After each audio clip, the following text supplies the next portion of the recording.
बघू बस. हां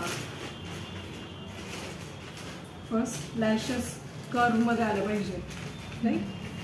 कर्व थोड्याशा कमी आहेत. इकडे जरा लॅशेस जास्त झाले, इकडे कमी झाले. सगळं नीट करायचं. ठीक आहे. इकडची किंचित शेडिंग अजून पाहिजे, अजून छान वाटलं असं. जशी ही जॉलाची हेअर्स थोड्याशा अशा लाईन्स आधी आपण ट्रेसिंगमध्ये द्यायच्या. जशा इकडच्या जशा इकडच्या जशा इकडच्या. ते महत्त्वाचं आहे. कारण ह्या मेन लाईन्स तुमच्या सगळ्या रिपीट झाल्या, रिपीटमध्ये झाल्या, पण त्या दिसतात, फेअर दिसतात. कुठे चुकलं कुठे बरोबर आहे. सो ते इम्पॉर्टंट आहे.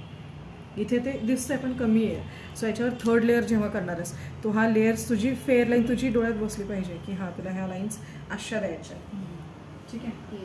आता इथे जर आपल्याला मार्किंग द्यायची म्हटली ना, याला 80 देईल मी आउट ऑफ 100 फर्स्ट टाईमसाठी. First try. Good. Thank you. Welcome. थांबा ठीक आहे. बघू एक मिनिट इकडे.